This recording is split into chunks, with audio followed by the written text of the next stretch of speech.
Hello and happy Monday. I'm Kate or Mama K, and welcome to Making It with Mama K on Monday. Today we are going to be making Love is in the Air, which is a cat embed soap. The first step in making a soap with a cat embed is to make the cat embed. So that is what I am doing here. I just poured my my lye solution into my oils, and I'm mixing it up.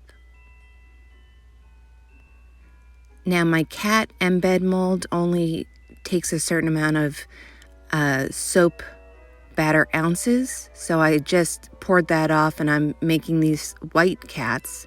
The rest of the soap batter will be used for other embeds, which I will make later on, but that is my cat cane mold, and I am pouring my white into there. And then I'm going to tap out the air bubbles once I'm done pouring. And I'm going to set that aside. Usually for cane molds, I set them aside for about 2 days just so that they can harden up really nicely. Now I'm making the body of the soap. Again, I poured my lye solution into my melted oils. Not all of the oils need to be melted. The cocoa butter, the shea butter, the sustainably harvested palm, and the coconut oil are melted. The avocado, castor, and olive oil are obviously liquid oils. So this is the body of the soap. It's going to be primarily blue with white accents. So I am just stirring them up. I want them to be at a thicker trace, or have the batter to be a little thicker. One, to hold the mold in place, as I'm actually using 2 embeds. Another is a heart embed that I didn't show you how I made, but make it the same way as I make the cat embed. The other reason is I'm doing an in the pot swirl, and I don't want the colors to get too muddied, so you need a thicker trace for that.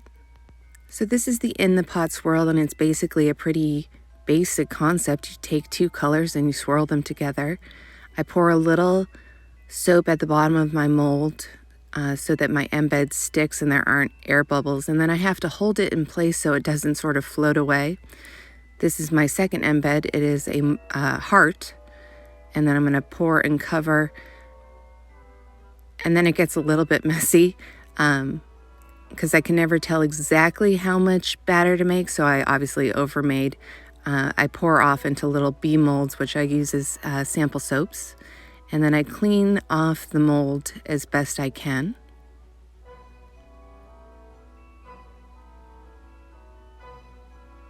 So now it's all sort of cleaned up and looking good. I'm going to clean off those bee sample molds as well. This is why I use paper towels. I can't wait to get into my soap dungeon again when it gets warmer. I have a lot more space to work. And then I just sort of stippled the top for some texture.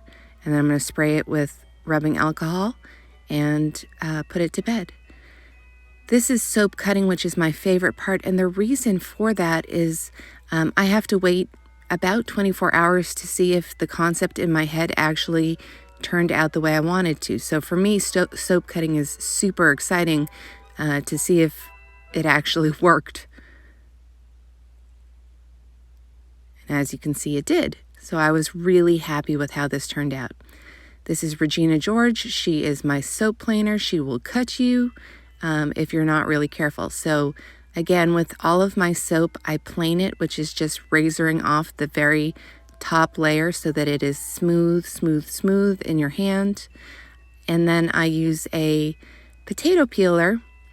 I could use Regina George. I just find she takes off a little more soap on the edges that I want, so I use my potato peeler to bevel my soap edges so that they feel comfortable in your hand.